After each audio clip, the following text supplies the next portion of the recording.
মার্কিন বাহিনীকে হটিয়ে দ্বিতীয় মেয়াদে আফগানিস্তানের ক্ষমতা দখল করার পরপরই একের পর এক বিতর্কিত নীতি গ্রহণ করতে থাকে তালেবান সরকার। বিশেষ করে নারী শিক্ষা বন্ধ থেকে শুরু করে নারীদের ব্যক্তিগত জীবনে কঠোর নিয়ন্ত্রণ আরোপ করে কাবুল প্রশাসন। তবে এসব নিষেধাজ্ঞা শুধু নারীদের উপরেই সীমাবদ্ধ ছিল না, পুরুষদের উপরও নেমে আসে নানা নিষেধাজ্ঞার খড়গ। বার্তা সংস্থা এএফপির প্রতিবেদনে বলা হয়, গত মাসে আফগান নৈতিকতা বিষয়ক মন্ত্রণালয় জানিয়েছে এখন থেকে এক মুষ্টির চেয়ে বড় দাড়ি রাখা আবশ্যক। এটি তাদের আগের একটি নির্দেশনার আরও কঠোর সংস্করণ। নৈতিকতা বিষয়ক মন্ত্রী খালিদ হানাফি জানান, শরিয়াহ অনুযায়ী অবয়ব বজায় রাখতে জাতিকে পথ প্রদর্শন করা সরকারের দায়িত্ব।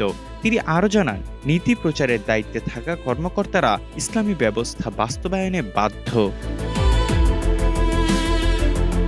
জীবন অবাক না করলে কে করবে? 28% মিল্ক ফ্যাটের অবাক করার সাথে ফ্রেশ মিল্ক পাউডার। জীবন অবাক করুক প্রতিদিন। আফগানিস্তানের নাপিতরা জানিয়েছেন, পুরুষদের দাড়ি বেশি ছোট করে ছাঁটার কারণে তারা আটকের ঝুঁকিতে রয়েছেন। দক্ষিণ পূর্ব গজনি প্রদেশের এক নাপিত জানান, তার এক কর্মচারী একজন গ্রাহকের চুল পশ্চিমা স্টাইলে কাটার কারণে তাকে 3 রাত আটকে রাখা হয়েছিল।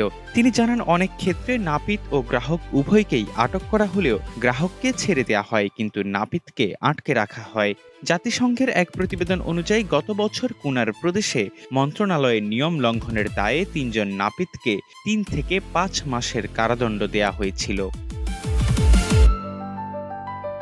আফগান ধর্ম মন্ত্রণালয় গত নভেম্বর মাসে ইমামদের জন্য দেয়া 8 পৃষ্ঠার একটি নির্দেশিকায় বলা হয়েছে, খুতবায় দাড়ি কামানোকে যেন কবিরা গুনাহ হিসেবে বর্ণনা করা হয়। কাবুল বিশ্ববিদ্যালয়ের এক ছাত্র জানান, শিক্ষকরা তাদের সতর্ক করে বলেছেন, দাড়ি রাখা এবং মাথা ঢাকার মতো সঠিক ইসলামী অবয়ব না থাকলে তাদের নম্বর কমিয়ে দেয়া হবে।